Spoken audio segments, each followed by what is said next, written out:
Hey guys, today I'm looking at Liz Grant's portfolio. The first thing that popped up in my head when I opened it was how cohesive everything is between like the similar purples used throughout to like the blue hues. It looks very put together. And the second thing that stood out was the B2B SaaS. And I think it's very smart to include what you're targeting or what you want to find or any specific experience you have, because if a company is if they are a B2B SaaS company and they see this, automatically you're creating a connection with them. So that was perfect. So today I'm going to look at smart home dashboard, and I'm going to just take a quick look at the contents. So we have an image, a couple of the initial informations, introductions, challenges, goals, insights, um, any focus areas. Okay, so sketches and wireframes, and then we got visuals on the wireframes, and then a final product, and then a prototype. Cool. And also takeaways. Sweet. Okay, so let me take a look. So the first thing I always like to do is point out things I like, because I mean everyone knows this. It's harder to pinpoint what a good app is versus what a bad app is, right? Everyone can pinpoint why it's bad, but when there's an app that's so good, no one really realizes what makes it good. You just use it and you just enjoy it. So I like pointing out things that I like in portfolios and things that I think is working, or I think it's great, or I think it's different. Um, Only because personally that helped me improve my boost my mood and my confidence in my portfolio. But also, like, I think one thing that I wanted to understand throughout when I was building my portfolio was like, all right, really like distinctively knowing what is working and then what is not. What should I continue doing and what should I not, stop doing, or what should I not touch because it's working great, versus like some of the things that I do need to focus on and change and get better at.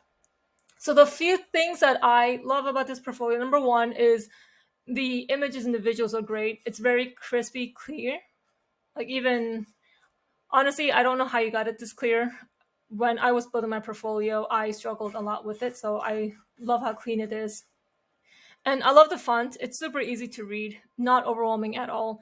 I love the consistency in all the sizes, where all the headers are the same size, and the font. And there's not too many different variation going on. So you got the bigger size, and you got your copies, your text size, and then you have some bolds, and then some here and there you have like your subheader, which is a little bit smaller and it's a little bit bold. So I think the consistency makes it not overwhelming or not too busy in the eyes.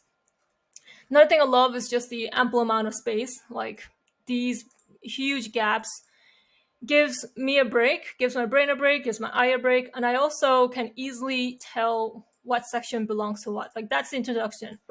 Very obvious. It doesn't bleed into any of these. That doesn't bleed into any of these. So I think that's working super well.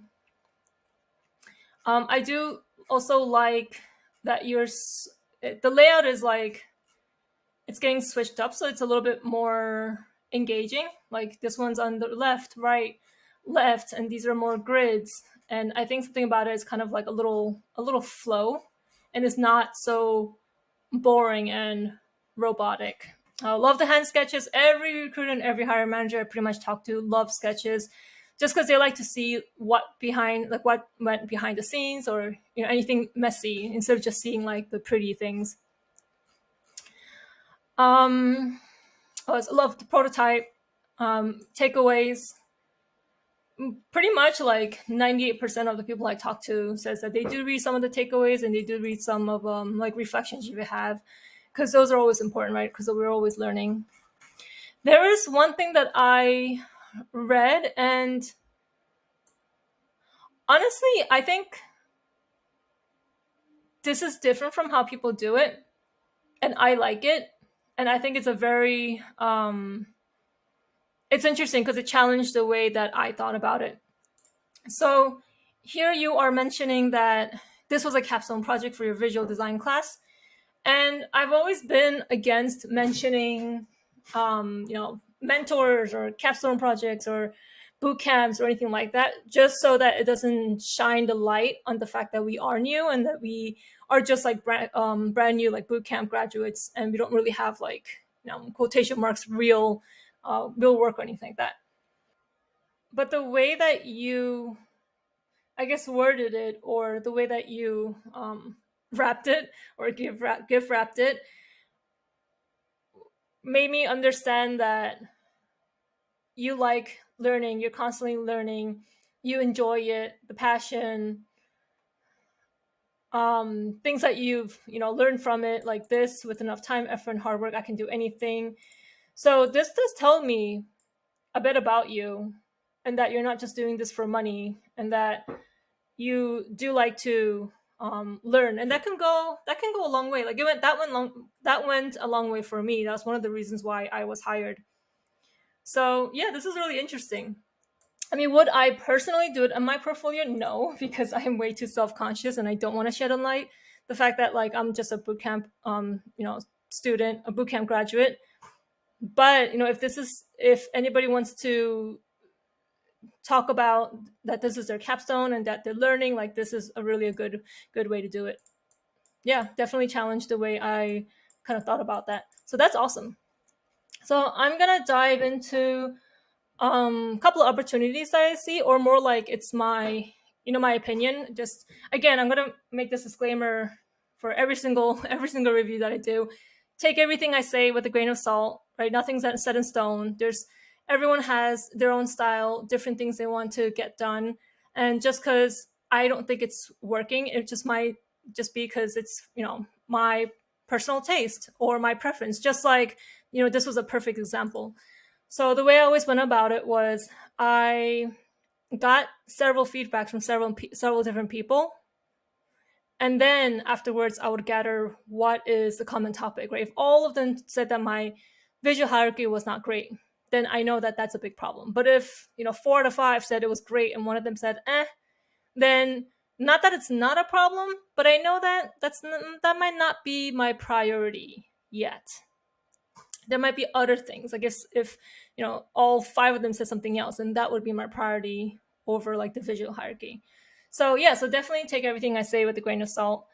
Cool. So let's get started. The first thing I saw was just the team. That's something that I've always gotten asked about in my portfolio too. It's like, oh, what was your team? Who did you work for?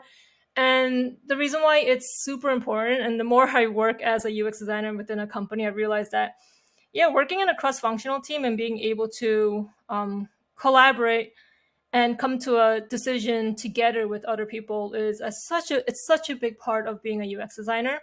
And that's what they're always looking for. Like, did you work with a PM? Did you work with an engineer? Because it's more than just, you know, what I thought it would be, which is like, oh yeah, you just do some meetings and you collaborate. No, it's a really like partnership. You're like, kind of stuck at the hips, really like thinking through a problem together.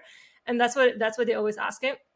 So even though it's a capstone project and it was yours, it's better to, from my experience, it was better to write my team and I put like a solo project or a passion project or however you want to word it, so that they know and they're not guessing what the team is. Because you still have like the other portfolios that will show that you worked within a team, but this specifically was a solo project. I think the product is very interesting, and I love everything that kind of went into it, all the brainstorming, all the ideas, all the questions you had to ask yourself, all the different like issues that you went through to create your final product. And I think it's really interesting. I think there's a couple of things that we can do to make the story more flowing, or like a lot more easier to follow. I had to really read in depth and connect some of the dots myself in order to know why you did certain things and why you did what you did and how you got to where you got. The main goal is to really connect the dots for them, so that they're not guessing through it or they're not having to figure out things on their end. And that's really is one of the biggest key in terms of a successful flowing storytelling. Okay, so I'm gonna dive in each section and kind of break it down, and I'm gonna just share the things that went through my head, the things that really stood out to me.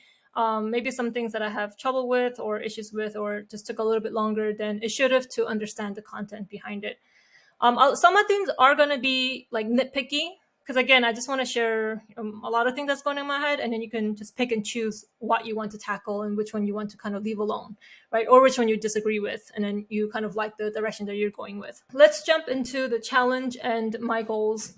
I love that you are like very clearly and visually connecting the dots for me. Like your challenges, and then you have your goals, and your goals are based off your challenges. There are a couple of things that did make this a little bit disjointed, and I have to really like read into it and figure out. Is there are actually three things. So one was the bolding. I love that you bold. I guess like the important parts of the information, because that's really one of the biggest way to make a text heavy section scannable. So I love it. The idea behind bolding is if I were to not read what's not bolded or completely delete it, can I still understand what the main thing, like what the main point is, right? What you're trying to communicate. And with this specifically, it's not really doing the job. So without sacrificing functionality and design, without the context or without these first couple of words that came before this means really nothing, right? So handle a variety of users' needs without sacrificing functionality and design. That's kind of like the whole main point. Now, this makes me think, okay, but then to highlight all of this, I mean, you're pretty much highlighting half the sentence. Is that necessary? So something that I wanted to, not point out, but something that I was doing with my portfolio in every little section that helped me really try to make it the best I can was to ask myself, like, what is the problem that I'm trying to solve, and really understanding the problem behind it. So there's a reason why you felt the need to bold it. Is it because you felt it was a lot of words, right? It's very text heavy, and then once you kind of figure out what the problem is, now you can figure out the best solution. So let's say, yes, the problem was that you felt like this was like super, super wordy, and you're just trying to make it a little bit more scannable. So let's take a step back. Let's try and figure out and really understand the problem. Like, why is it looking text heavy? Because really, it's not. It's two really short sentences. Like, that's super short. This is pretty short for like a how my week question, right? For a challenge. But what's making it look so wordy? And maybe it's the fact that it's because it looks like it's two paragraphs put together. So it's a chunk of text. But really, it's two separate points that you're trying to get across, right? As the challenge, you have two main challenges. And one of the ways to really separate it and to communicate, like, no, these are two separate. They're not a chunk of paragraphs. They're two separate points that I'm trying to make, is maybe through a bulletin or number. So let's take a look at here. This is a really good example of what the purpose of the bulletin is serving, right? Because there are bulletins, my mind already knows that these are three separate things. So now it becomes less daunting or less overwhelming to read.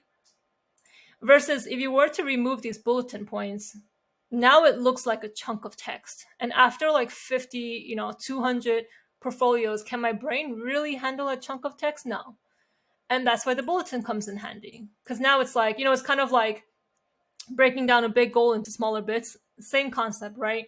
Now my brain doesn't think about it as a big chunk of text. Now my brain thinks about it as three little separate short sentences, right? Very doable. So maybe we could go about it the same way here. Maybe that's one of the solutions, besides like bolding. So maybe it's about a bulletin, or maybe it's about numbering it, or another way to really separate it to make the mind know that it's two different distinct and make it less daunting to read. So yeah, like that's an idea of that's an example of what I mean by like every single section. Really question yourself, like, what am I trying to communicate? And if you're having issues with it, or you already came up with a solution, ask yourself, like, okay, well, obviously the fact that I was trying to do something when I was trying to solve something means there's a problem. Am I understanding the problem properly? Am I understanding the problem clearly? And then if that's a yes, perfect. If that's a no, then take a step back and really define the problem that you're trying to solve. And then once you define the problem, then the solution will be a lot easier, right? Kind of like I said, like that was an example of what I did for this little section.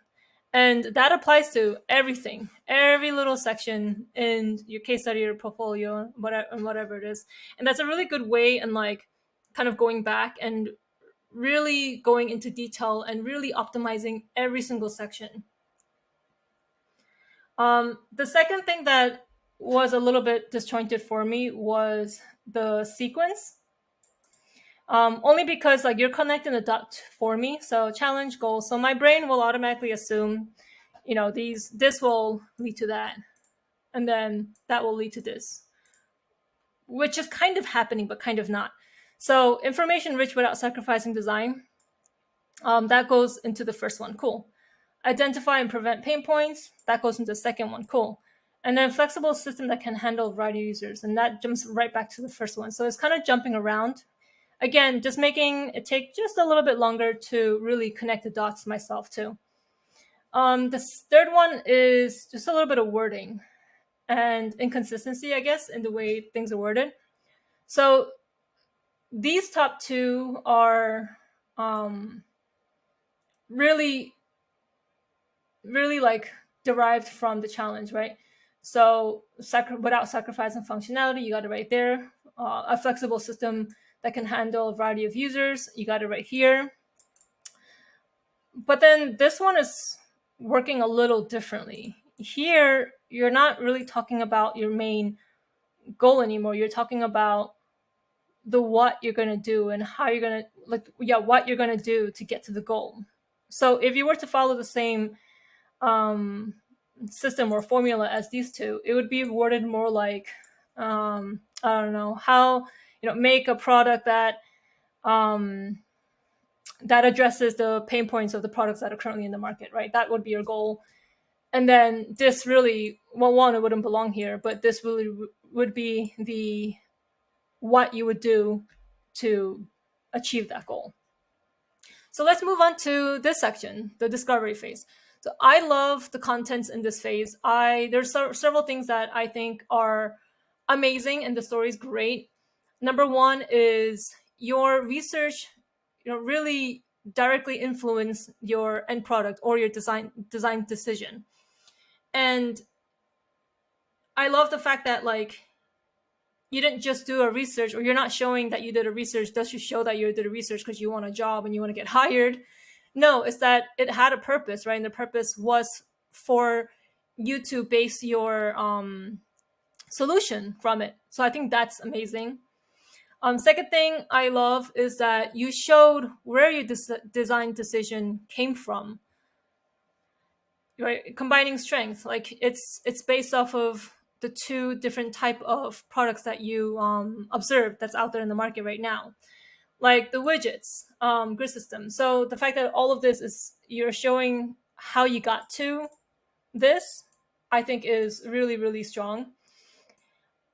The only thing about this section was that it took me a while to connect the dots and understand everything and how everything worked together.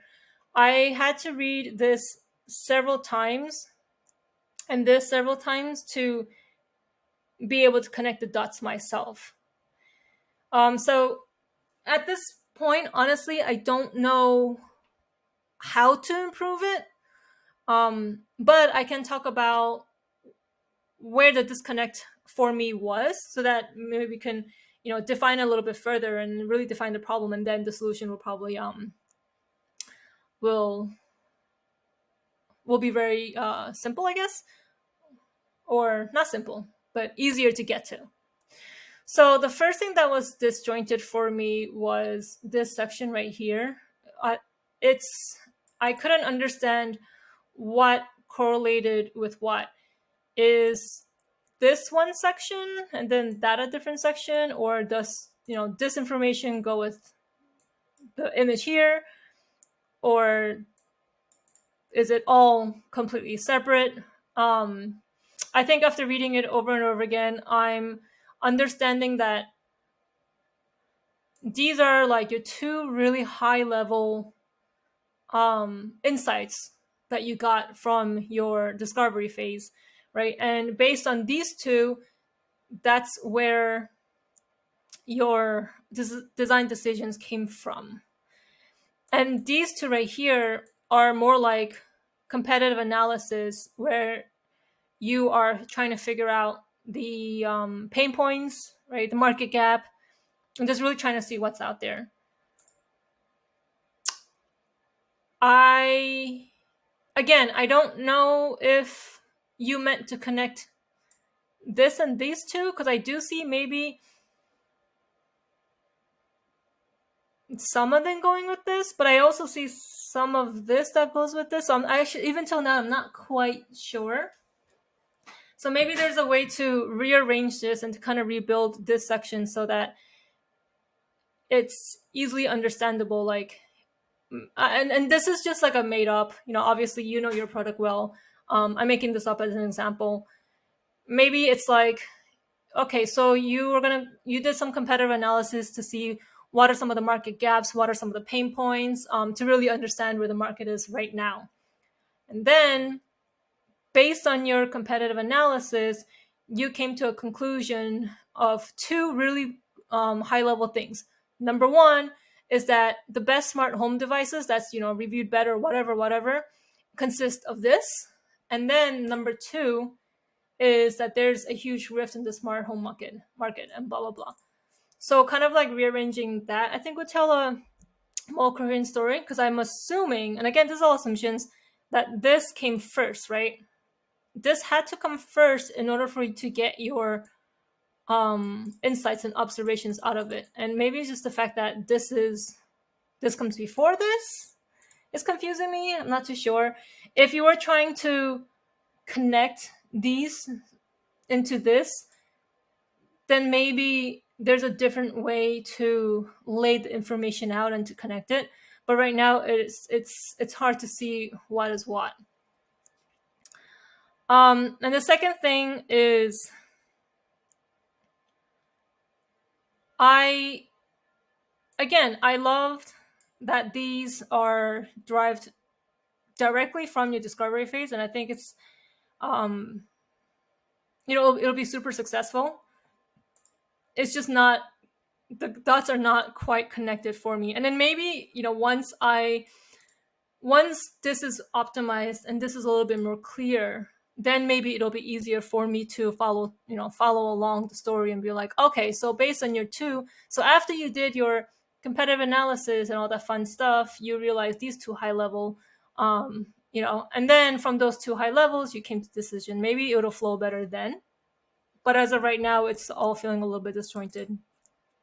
The great part about this is you have great content, right? That's the best we can hope for, because no matter how well you do it, if the content is not interesting or it's just not there, it'll always be boring. So I think once you figure out how to optimize section, it'll be super, super successful. I just wanted to go over this here real quick. I think the bolding here works very well. I was able to scan through, I think till now I still haven't read the entire paragraph, which is a good thing, right? Because I didn't really feel the need to. So user-friendly, out-of-the-box capabilities, open source, like all of this are kind of hitting home. Easier coding, like organized layout. Yeah. Cool, so let's move it on to sketches and wireframes. Usually, so again, like I'm excited about this. Usually the most disconnect that I've always felt in a lot of portfolios, including mine, before I was like looking for a lot of feedbacks and really understood, was the fact that there was always this huge disconnect between discovery and the solutions or how many questions, and then the wireframes, right? A lot of the time, a lot of portfolios, again, including mine, went from, okay, this is my discovery, these are my insights, and then boom, wireframes. And I love how yours is connecting right now. So it's discovery phase, and then based on discovery, we're gonna focus on these three solutions, and then based on these three like main high level solutions, you're going to really flush out all the details and sketch through it, and then after that build a wireframe, and then after that make some iterations, and then bring it. So I think like the very on a very high level, the storytelling is there.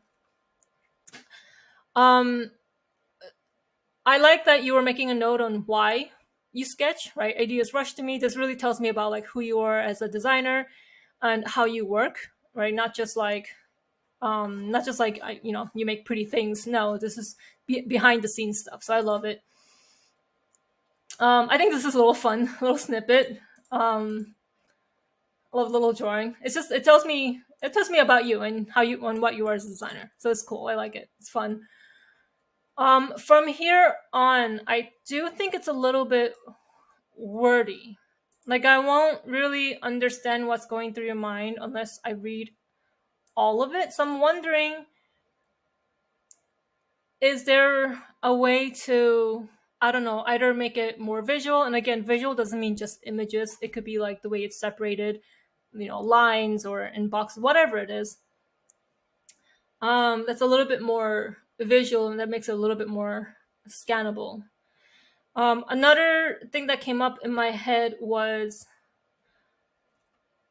I I really really enjoy reading like the questions that you ask yourself. I think it shows that you think through the products and you're thinking about like um the purpose of it, right? This is what it's all about. Like just the fact that you understood whether it's being detached or whether it's attached to the wall, like it should be created differently. Like I think that's cool. um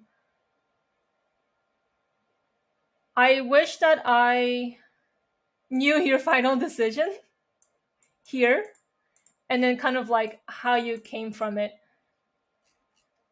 Because once I read this, I was like, oh, cool. Okay, okay. So it's attached. That's awesome. Like that's really really great that you are thinking about that.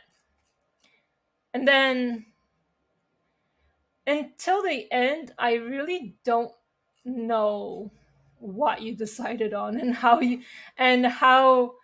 you designed it so that it fits, whichever design. So it's either, addressing that here or maybe later on. I don't know. That's totally up to you. But I wish I knew. I think this right. I mean, right here is perfect. There's nothing else to go into. Again, I love that you're connecting the dots for me, kind of telling the story of how the product is being created. Like here, you said you made a high level design decision to use widgets, and then once you kind of started sketching it, due to that decision, your grid system already easily fell. Like I think that's a great story. It really helps me understand how the product got progressed, and why you use the grid system and all that fun stuff. Um, I think this one goes back to like my first point where it's um I wish I knew the answer. I mean, I could kind of derive the answer from looking at your end product, right? Making like, oh, okay, making it clean, making it super easy. But again, like that's something that I would have to put the effort in and really connect the dots myself. So I think it would be super helpful to spell it out for them, right? Like this is how you're going to achieve that, how they can easily complete different actions from this main page, using widgets and making it clear, whatever the answer is. The second, well, not the second, I lost count now. The other thing that I wanted to point out from this section is I would love for it to be scannable, more scannable. And I think one of the many solutions could be a title. Like, I love your descriptive title here, insights from discovery phase. Maybe it could be the same for here. Okay, so using this here as an example, maybe putting this as a title in bold. So maybe that, or putting this, whichever you decided, whatever you think is the most important for your product, as bold and as a title, maybe would allow me to just to read the title, and that's fine. I got the gist of it. That's what you're trying, like, that's the question you're asking yourself here. Cool, move on. But yeah, something that makes it a little bit more scannable. Okay, moving on to the wireframe section. I find this annotation really fun. I like that you've really kind of thought out each little individual detail, from, like, probably needing these things, to what happens if it's showing motions or alerts, or like little details like that, like this one being an optional widget and stuff. I find that super fun, and I like the fact that I can tell that you are able to think in little details, is, I think, will go a long way. um if you were to want to optimize the section a little bit more, I wish that you kind of walked me through your design decisions, and what you did to address some of your goals, or the things that you want to focus on. For example, like combining strength. I know you've put it here, right here, saying that wake, night sleep, all of, like, this part right here can be customized, which is cool. But again, it's not connecting dots for me, where it's not bringing it back to this. I wish that there was a little walkthrough of it. Like, not too worried, nothing crazy. Again, like, I don't have an idea or a solution of how to achieve this.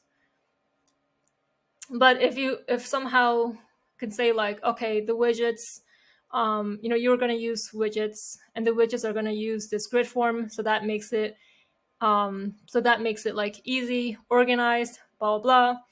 And the next thing is, some parts are not customizable to reduce the cognitive load of our users, but some parts are, and you decided that these are because of XYZ. Like, why is this part not customizable, but why is this? Why are these optional, but why that isn't? Like, a little bit of walkthrough of that, and I think that will less for the recruiter, more for the hiring manager. Really, like, will help me understand how your brain works, because, like, clearly I can tell that you've thought of every little detail, so I wish that I got a little sneak peek into that.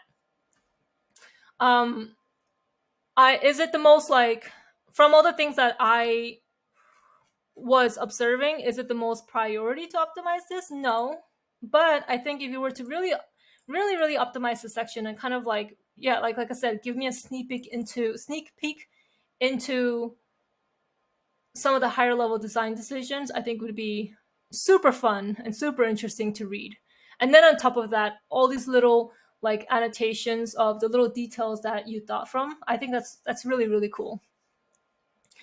This section right here, I I love it because it shows iteration, right? And iteration is a really big part of UX. We don't just build one and say, look, it's perfect, it's great, that's it, let's move on. No, it's this constant. Couple of things that I had questions on. One is that, is it tested? Was this based off a test, or was this just like a self observation? I think that's something that's missing from here, is any usability testing or any, like, user side of this story.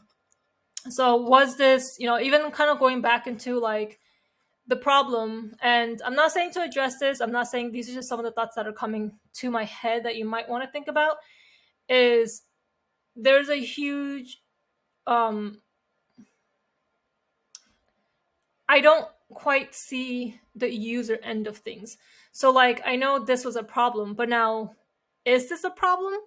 Like, how did you figure out that, like, at the end of the day, every product we build needs to be solving for someone's problem, right? The problem needs to exist in order for our product to exist. And that's kind of like a really big, like a really big thing.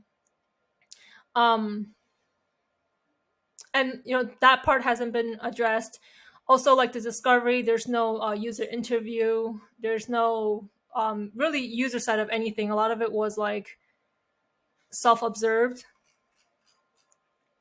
Same thing here, like usually, and by now there would have been some kind of like testing, whether it is a usability testing or whether it's A/B testing or something to really understand and to figure out if your product is usable, if your product is solving the problem, if your product is if your problem even exists, right? What if you build all of this and you find out like, yeah, no one really, there's a reason why there's no product that bridges the gaps between those two, because they're, it's, whatever you find.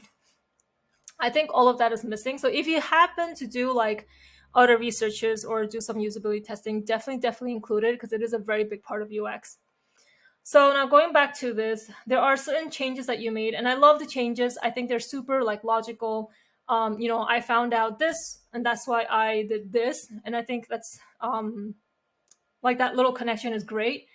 I wish that I saw it visually. Like I wish I saw a before and an after, or like option A versus option B, and kind of visually see what you're talking about here. Because I would also, like, for example, the lighter color would present off. However, this gray could be confused as a disabled button. So I don't actually. I'm assuming you're talking about these little guys right here. I'm not too sure, but if I saw another version of this where they are great and it looks off, then I could be like, oh, I get it. Okay, so yeah, before it looked like it was disabled, but now that you change it into this, you're right, it does look like it's now off, not disabled. Same thing here. You said you tried a side menu, but then ultimately the tabs were more clear. So is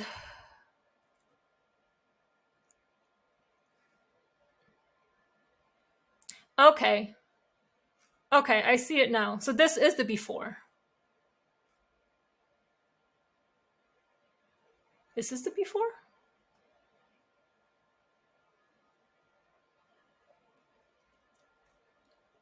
Presets.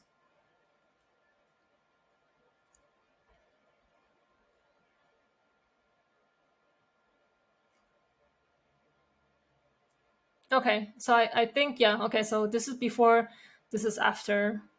And then now I see what you mean about like side tab menu versus the top. So again, like, see how that was a little bit difficult for me to figure out, or like more like, again, going back to connecting the dots. Like I couldn't connect the dots between these two. I don't know if this was the before. And if this is the before, I didn't really know that I have to scroll down and see the final mock-ups to see like the after, if that makes sense. And because you're talking about the before and after here, I just automatically, my brain would automatically assume that you would show the before and after here. And then when I scroll down, this is just like your final mock-up, and you're just kind of showing it all together in one thing cohesively. So yeah, maybe it could be a before and after. It could be points out. I don't know, whichever way you go. I do think that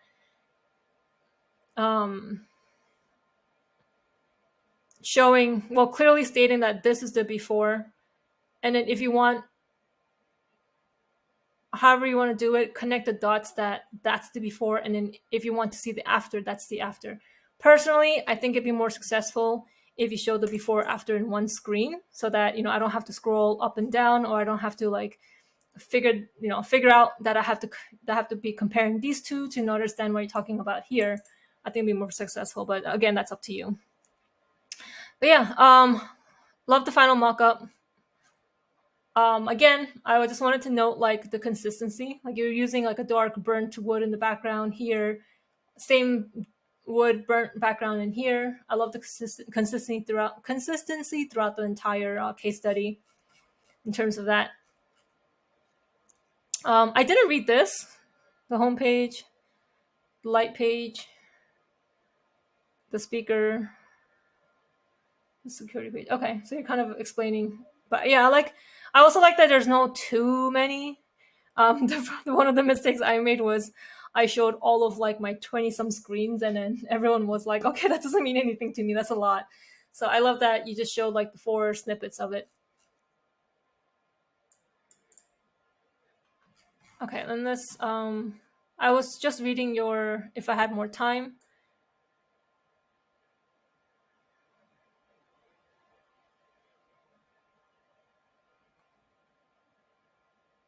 Okay,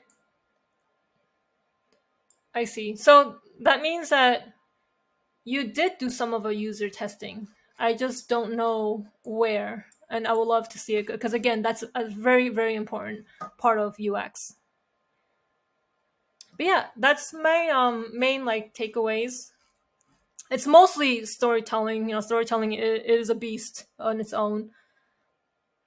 Something that I wanted to say that I love that I don't think I mentioned it yet was there's this like I don't know how to explain it, like a personal I don't know, but like there's a certain style that you're telling your story where it just sounds like you're telling your friend how you created this project. And I think it's very, or at least for me personally, obviously everyone have different opinions, but for me it was very like inviting, and it was fun to follow through your project. And it was like, it wasn't about UX process and the research and personas and blah blah. No, it was more about like you as a designer, and between your understanding of your product and how you created the product. And I think it's due to some of the words that you use, like for example, like my next thoughts were, it's like things like that where it's, yeah, I don't know exactly how to pinpoint it or word it correctly, but I love it. Like little points out like this. Yeah, it's really fun. It was definitely like a fun one to read. But I hope this is super helpful. Again, you can always hit me up if you need any more clarification, or if you have any more questions, or and as always, I always take feedback. So let me know if there's certain things that I could have provided that would be a little bit more useful in the future. But yeah, good luck and thank you.